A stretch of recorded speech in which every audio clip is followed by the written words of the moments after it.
Hello साथियों, मैं Gokulesh Sharma YouTube channel magic math सागरा में आपका हार्दिक स्वागत करता हूं। जैसा कि आपको पता है, मैं अलजेब्रा का पार्ट फर्स्ट लेकर के आ रहा हूं आज, और आप देखेंगे कि इतने बड़े बड़े प्रश्न हम कितने छोटे छोटे सॉल्यूशन में करते हैं। और ये जो मैं आज प्रश्न लेकर के आया हूं, ये सभी एग्जाम में आए हुए प्रश्न हैं, और जैसे मैं पढ़ा रहा हूं पार्ट वाइज पार्ट पढ़ाऊंगा मैं आप लोगों को, उसी प्रकार से कंप्लीट करते रहना है, और आपका एक क्वेश्चन आपसे बाहर नहीं जा सकता। ठीक है, स्टार्ट करते हैं। देखिए, पहला क्वेश्चन लेता हूं मैं। पहला क्वेश्चन है x if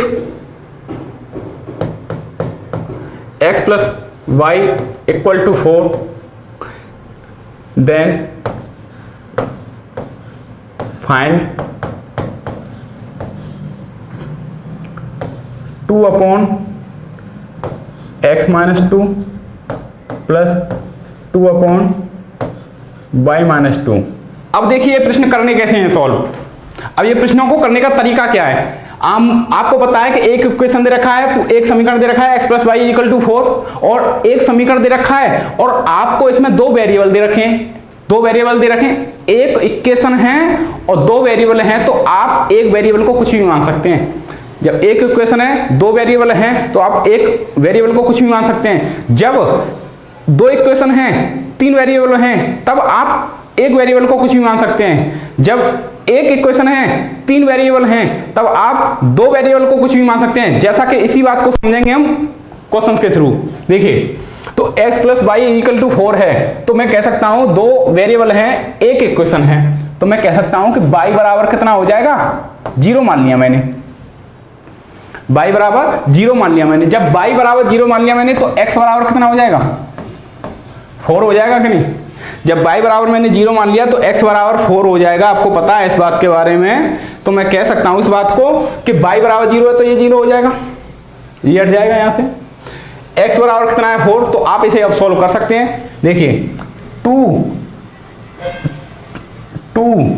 upon 4 minus 2 plus, ये माइनस का चिन्ह और था यहाँ, 2 अपॉन माइनस 2, तो हम कह सकते हैं इस बात को कि 2 अपॉन 4 माइनस 2 कितना हो जाएगा, 2, और ये माइनस का 1, और ये हो जाएगा 1, तो 1 माइनस 1, आंसर कितना आएगा, 0। बहुत आसान रहेगा, इससे आसान तरीका हो ही नहीं सकता। इसे नोट कर लो वीडियो को पॉज करके। अगले क्वेश्चन पर बढ़ते हैं। देखिए, दूसरा क्वेश्चन है if a plus v equal to 5 then find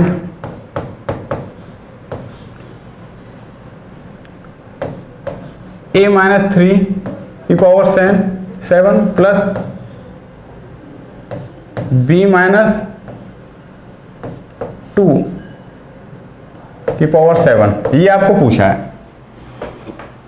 ये प्रश्न सभी एग्जाम में आए हुए प्रश्न हैं। If a plus B equal to 5 है, देन फाइंड a माइनस 3 की पावर 7 प्लस b माइनस 2 की पावर 7। ऑप्शन भी मैं इसके लिख देता हूं आप लोगों के लिए, 2 की पावर 7, 3 की पावर 7 और 1, और ये 0। अब देखिए इस बात को, अब एक इक्वेशन है, दो वेरिएबल हैं, तो आप एक को कुछ भी मान सकते हैं। तो 0 में इस वजह से मान रहा हूं कि कैलकुलेशन आसान हो जाती है। तो मैंने मान लिया कि b बराबर 0, यही नहीं कि आप b को ही 0 माने, a को भी मान सकते हैं। तो आपको पता है ये b बराबर 0 मैंने मान लिया, तो a बराबर कितना हो जाएगा, 5 हो जाएगा कि नहीं। जब b बराबर 0 है, तो मैं कह सकता हूं इस बात को कि ये कितना हो जाएगा, ये 0 हो जाएगा कि नहीं।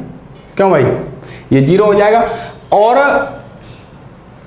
a बराबर 5, तो 5 माइनस 3, तो मैं कह सकता हूं 2 की पावर 7, और ये माइनस का चिन्ह है यहाँ, और ये माइनस का 2 की पावर 7, अब प्लस के 2 की पावर 7 से माइनस का 2 की पावर 7 कट गया, आंसर कितना आया, 0, डी आंसर।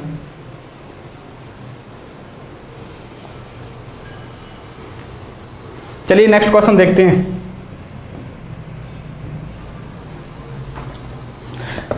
तीसरा क्वेश्चन है if a plus b plus C equal to 0, then find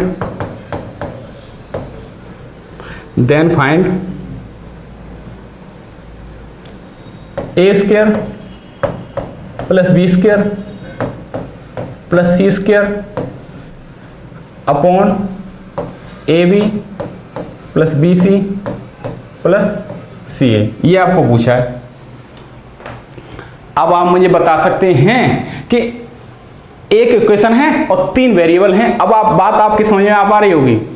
अब तो मैं कह सकता हूं कि 2 को कुछ भी मान सकता हूं, लेकिन मानना हमें इस प्रकार से है कि अपॉन में 0 न बने, डिनोमिनेटर 0 न बने, हर 0 न बने। तो मैं कह सकता हूं कि c बराबर 0 मान लूं भाई मैं। अगर c बराबर 0 मानता हूं और फिर अगर b बराबर भी 0 मानता हूं तो ये a बराबर भी 0 हो जाएगा। इसका मतलब इसमें ये 0 हो ही जाएगा। अब c बराबर 0 हो गया तो a प्लस बी बराबर 0 है, तो मैं कह सकता हूं इस बात को कि a बराबर कितना हो जाएगा, a बराबर हो जाएगा 1 मान लेता हूं और b बराबर मान लेता हूं -1, क्योंकि इन्हें जोड़ने पर 0 हो जाएगा। 2 और -2 भी मान सकते हैं आप, तो मैं कह सकता हूं इस बात को। अब देखिए c बराबर 0 है, c बराबर 0 है तो ये 0 हो जाएगा कि नहीं, ये 0 हो जाएगा कि नहीं, c बराबर 0 है तो ये 0 हो जाएगा कि नहीं, क्यों भाई, हो जाएगा कि नहीं। अब आपको पता है कि a बराबर कितना था, -1 था, a बराबर कितना था, -1 था, a बराबर कितना था, -1, तो ये वर्ग करने पर +1 हो जाएगा और b बराबर -1 था, तो वर्ग करने पर ये भी +1 हो जाएगा, 1 अपॉन 1 इंटू -1, 1 इंटू -1, और 1 इंटू -1 कितना हो जाएगा, -1, कितना हो जाएगा, -1। अब आपको पता है 2 अपॉन -1 कितना हो जाएगा, -2। यही इस प्रश्न का आंसर है, यही इस प्रश्न का आंसर है। तो ये बात आप बहुत आसान तरीके से समझ पा रहे होंगे। इक्वेशन, जब एक इक्वेशन दे रखा हो, 2 वेरिएबल दे रखे हो, तो आप एक वेरिएबल को कुछ भी मान सकते हैं। जब 2 इक्वेशन दे रखे हो और 3 वेरिएबल दे रखे हो तो आप एक को कुछ भी मान सकते हैं। जब एक इक्वेशन दे रखा है, 3 वेरिएबल हैं, तो आप 2 वेरिएबल को कुछ भी मान सकते हैं। जैसे कि चौथा क्वेश्चन मैं लेता हूं इसी प्रकार से।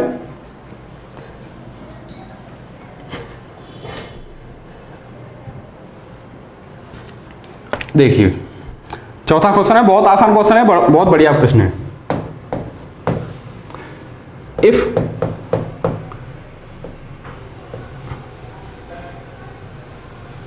ए square plus B square plus C square is equal to 83 and A plus B plus C equal to 15, then find करने को कहा गया है, फाइंड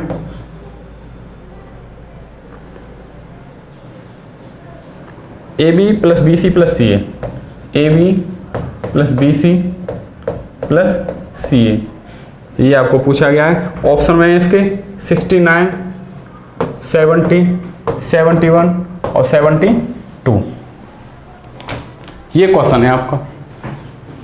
अब देखिए 2 इक्वेशन हैं, हर एक प्रकार का प्रश्न लिया है मैंने इन क्वेश्चंस में। अब देखिए 2 इक्वेशन हैं और 3 वेरिएबल हैं ए बी सी, तो मैं 2 इक्वेशन है, 3 वेरिएबल हैं, तो मैं एक को कुछ भी मान सकता हूं। तो मैं कह सकता हूं कि मैंने c को 0 मान लिया, भाई मैंने c को 0 मान लिया। जब c को 0 मान लिया मैंने, तो मैं कह सकता हूं ये भी क्या हो जाएगा,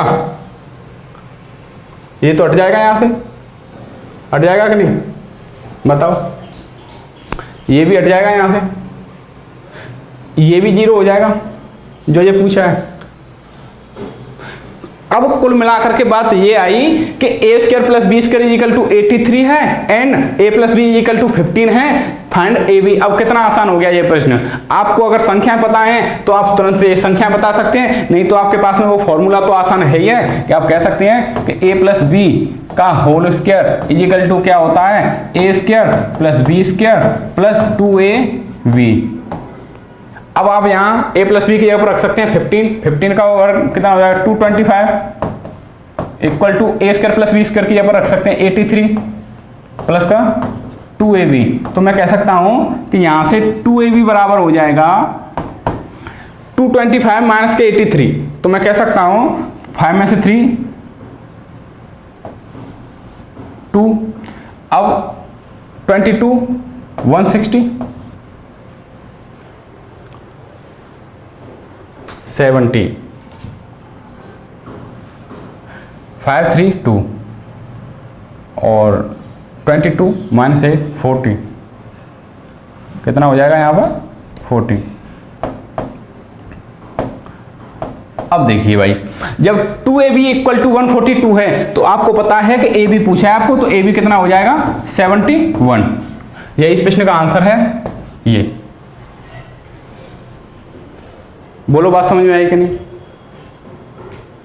चलिए नेक्स्ट क्वेश्चन की तरफ बढ़ते हैं। आज की क्लास का क्वेश्चन नंबर 5, बहुत अच्छा प्रश्न।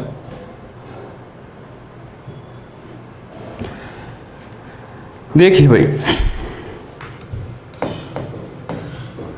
If a plus B plus C equal to 0 then find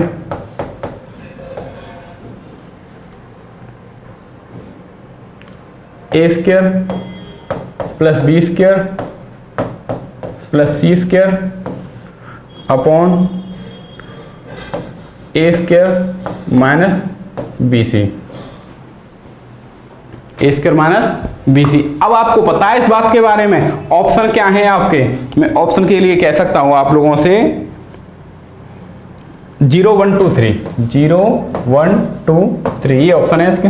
अब देखिए भाई, अब एक इक्वेशन है आपके पास में और 2 वेरिएबल हैं, तो हम कह सकते 3 वेरिएबल हैं 3, तो हम कह सकते हैं 2 को कुछ भी मान सकते हैं। अगर हम c बराबर 0 मान लेते हैं तो a बराबर वही वाली बात आ गई, तो b बराबर कितना हो जाएगा -1 मान लो, और a बराबर कितना हो जाएगा +1 मान लो। अब c बराबर 0 है, c बराबर 0 है तो मैं कह सकता हूं ये 0 हो जाएगा कि नहीं, ये 0 हो जाएगा। बताओ भाई, बचा कितना a square plus B square upon a square. अब आपको पता है इस बात के बारे में कि a इक्वल टू क्या है -1 वो +1 और b इक्वल टू -1, तो वर्ग करने पर 1 कितना हो जाएगा भाई 1 प्लस -1 का वर्ग करेंगे तो 1 अपॉन 1, तो 2/1 यानी 2 इस प्रश्न का आंसर है। अब भी समझ में नहीं आया तो फिर कोई पता नहीं है कब समझ में आएगा।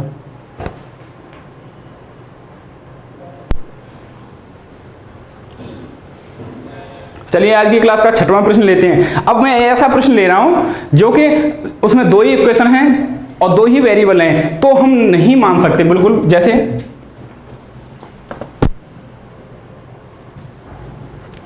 आज की क्लास का question number 6, if a plus v equal to 17 and a minus v equal to 9 then find 4a square plus 4b square, ये आपको पूछा गया है।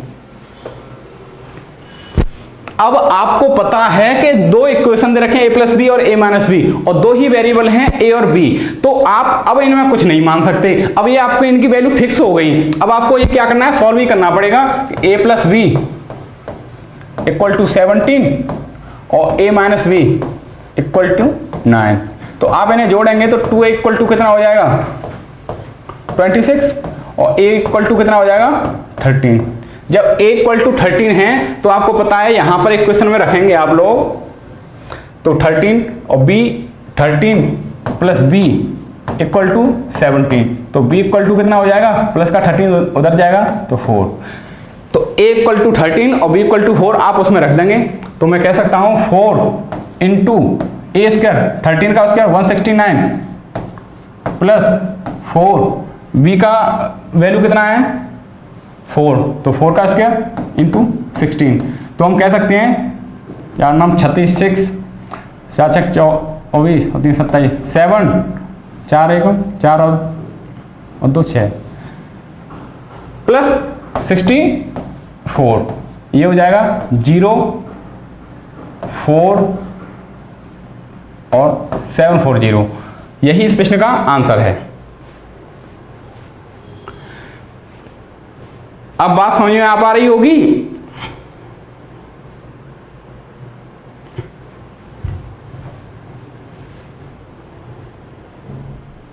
चलिए अगला क्वेश्चन देखते हैं। क्वेश्चन नंबर 7, आज की क्लास का question number 7। If a plus b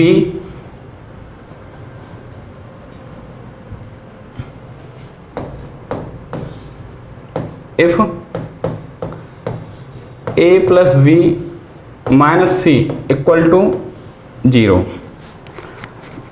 जब a plus B minus c equal to 0 है तो आप कह सकते हैं इस बात को, और पूछा गया है देन फाइंड 2b स्क्वायर। बहुत अच्छा प्रश्न है। C square plus 2c square A square plus 2a square B square minus a4 minus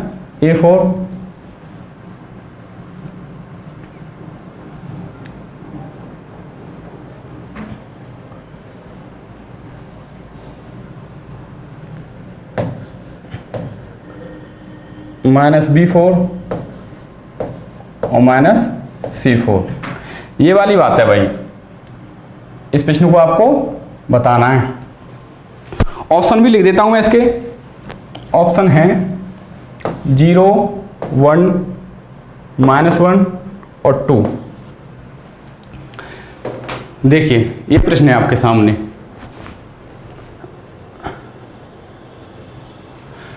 अब आप मुझे एक बात बताइए कि मैं कह सकता हूं इस बात को कि b बराबर अगर मैं इसमें 0 मान लेता हूं, c बराबर 0 मान लूं तब भी वही आएगा, लेकिन मैं c बराबर 0 इसलिए नहीं मान रहा हूं कि b बराबर अगर मैं 0 मान लेता हूं ना तो a माइनस सी बराबर 0, तो a बराबर कितना हो जाएगा, a बराबर c हो जाएगा। जो वैल्यू a की है वही वैल्यू c की वैल्यू हो जाएगी। यही कंसेप्ट तो आपको समझने और उनसे यूनिक बिल्कुल अलग। देखिए अब आप मुझे बताइए कि b बराबर मैंने 0 मान लिया, तो आपको पता है b बराबर 0 है तो ये पूरा का पूरा 0 हो जाएगा कि नहीं, बताओ ये कट हो जाएगा कि नहीं। जब b बराबर 0 है तो ये पूरा का पूरा 0 हो जाएगा कि नहीं, बताओ हो जाएगा कि नहीं। जब b बराबर 0 है तो ये भी 0 हो जाएगा, बताओ हो जाएगा कि नहीं। और b बराबर 0 है तो अब a बराबर क्या है, c है, तो आप कह सकते हैं इस बात को कि a बराबर c है तो a बराबर c रख दो, तो ये हो जाएगा प्लस का 2c स्क्वायर और c स्क्वायर, तो ये कितना हो जाएगा प्लस का 2c4 और ये माइनस का, इसकी अपर मैं रख सकता हूं a की अपर c, तो माइनस का c4 और माइनस का c4। अब माइनस का c4 और माइनस का c4, तो माइनस का 2c4, तो ये हो जाएगा प्लस का 2c4 और माइनस का 2c4, तो इससे ये कट जाएगा, तो आंसर कितना आया 0। यही इस प्रश्न का आंसर है। ये बहुत आसान कंसेप्ट है। आगे बढ़ते हैं, इसी के साथ में एक प्रश्न और बढ़िया सा। वीडियो को पॉज करके आप लोग नोट कर लिया करो इसे।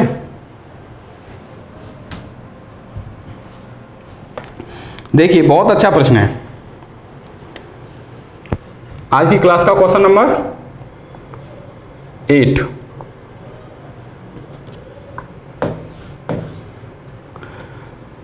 X y plus y z plus z x equal to 1 find, आपको वैल्यू पूछी गई है 1 प्लस वाई स्क्वायर, ये सभी प्रश्न एग्जाम में आए हुए हैं। 1 प्लस वाई स्क्वायर बट्टे एक्स प्लस वाई और वाई प्लस जेड, ये आपको पूछा गया है। ऑप्शन है 2, 3, 4, 1। कीजिए सॉल्व करने की कोशिश। अब देखो आपको पता है इस बात के बारे में कि 3 वेरिएबल दे रखे हैं एक्स वाई जेड और एक इक्वेशन है, तो आप 2 वेरिएबल को कुछ भी मान सकते हैं, लेकिन ऐसा मान सकते हैं कि डिनोमिनेटर हर जो है 0 ना आए। तो आप कह सकते हैं कि आप z बराबर 0 मान लीजिए, z बराबर आपने 0 माना, z बराबर आपने 0 माना, तो मैं कह सकता हूं एक्स वाई बराबर कितना हो जाएगा। जब z बराबर 0 माना तो x बराबर कितना हो जाएगा, x बराबर आपका हो जाएगा, देखिए ये भी 0 हो जाएगा। जब z बराबर 0 मान लिया, ये भी 0 हो जाएगा, ये भी हो जाएगा, ये भी हो जाएगा कि नहीं। तो एक्स वाई बराबर कितना बचा, केवल 1। जब एक्स वाई बराबर 1 है और z बराबर 0 मानने पर, तो आप कह सकते हैं यहां भी कितना हो जाएगा 1 प्लस वाई स्क्वायर बट्टे एक्स प्लस वाई, और z बराबर 0 है तो हम कह सकते हैं इनटू वाई। अब आप मुझे एक बार बताइए कि x y बराबर 1 है तो x की वैल्यू कितनी रहेगी, 1 बट्टे वाई। अगर आप y की वैल्यू ज्ञात करना चाहते हैं तो y की वैल्यू कितनी रहेगी, 1 बट्टे x। यानी अगर कोई टर्म्स x बराबर 1 है तो y बराबर कितना रहेगा। जैसे x बराबर आपका 1 है तो y बराबर भी 1 हो जाएगा। अगर आपने x बराबर 3 माना तो y बराबर कितना हो जाएगा, 1/3 हो जाएगा। इस प्रकार से आएगा ये आंसर इसका, इस प्रकार से आंसर आइए आपका आएगा।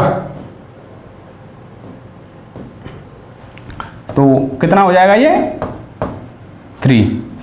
अब आपको x बराबर 1 तो y बराबर 1 यही मान लो आप, तो हम कह सकते हैं इस बात को कि y बराबर 1 है तो 1 और 1 कितने हो जाएंगे, ये 2 हो जाएंगे, और x बराबर 1 प्लस y बराबर भी 1 मल्टीपल 1, तो हम कह सकते हैं 1 और 1 2, 2/2 कितना हो जाएगा 1। ये इस प्रश्न का आंसर है।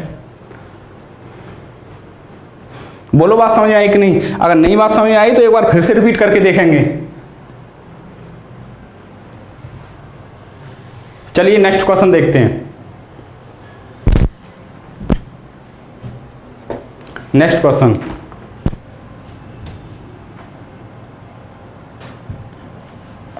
देखिए भाई नेक्स्ट क्वेश्चन है आपका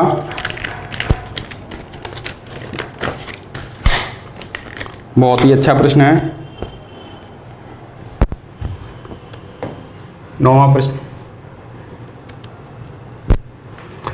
if a plus B plus C equal to 0, हर एक किताब में आपको देखने को मिलेंगे ऐसे प्रश्न। देन फाइंड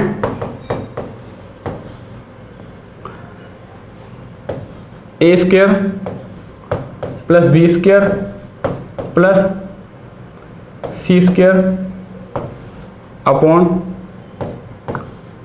ए माइनस बी का whole square plus B minus C का whole square plus C minus A का होल स्क्वायर, ये आपको पूछा है।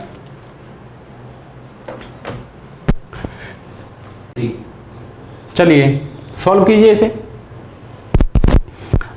चलिए सॉल्व करते हैं। अब आपको पता है इस बात के बारे में कि एक इक्वेशन है और 3 वेरिएबल हैं, तो आप 2 को कुछ भी मान सकते हैं, लेकिन ऐसा मान सकते हैं कि हर में 0 न बने, डिनोमिनेटर 0 न हो। तो हम कह सकते हैं कि c इक्वल टू 0 मान सकते हैं। जब a plus B equal to 0 है तो b इक्वल टू -1 मान लो, और c इक्वल टू प्लस का 1 मान लो। जब c इक्वल टू 0 है तो आपको पता होना चाहिए इस बात के बारे में, ये 0 हो जाएगा कि नहीं, बताओ भाई। और ये भी 0 हो जाएगा कि नहीं, हो जाएगा कि नहीं। और ये भी 0 हो जाएगा कि नहीं, ये ये भी 0 हो जाएगा। तो कुल मिलाकर के रिजल्ट आपका इतना बचा। तो अब हाँ आपको पता है इस बात के बारे में, ए स्क्वायर प्लस बी स्क्वायर, ए का मान कितना है, देखिए यहाँ पर ए बराबर भी कितना हो जाएगा, ए बराबर 1 हो जाएगा, ए बराबर 1। तो ए बराबर 1 है तो 1 का वर्ग 1 प्लस बी का वर्ग 1 upon A minus B, B की जगह पर -1 रखेंगे आप, तो -1 प्लस और ये माइनस का 1 तो प्लस का 1 हो जाएगा, और 1 और 1 2 का वर्ग 4 प्लस बी का वर्ग 1 और प्लस के ए की वैल्यू 1 है, -1 का वर्ग करने पर +1 हो जाएगा, तो 1 तो हो जाएगा ये 2/6 यानी 1/3 यानी ये आंसर। बहुत अच्छे से समझ में आना चाहिए और कंसेप्ट क्लियर हो जाना चाहिए। चलिए आगे बढ़ते हैं। आज की क्लास का लास्ट क्वेश्चन, 10वां question.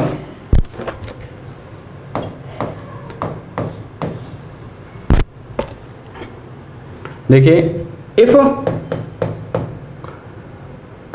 p minus 2q equal to 4 then find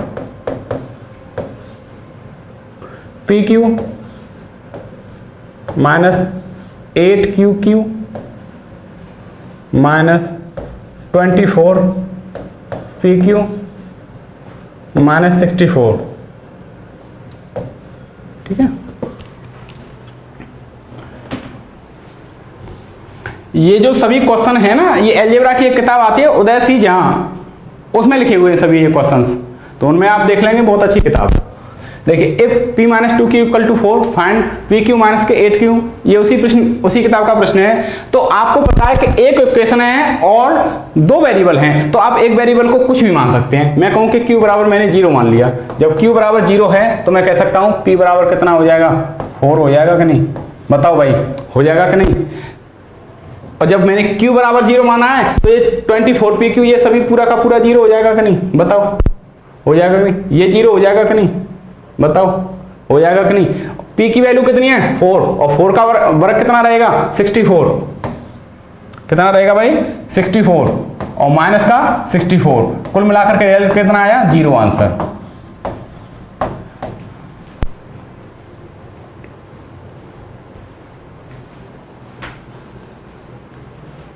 मुझे उम्मीद है आपको ये समझ में आया होगा।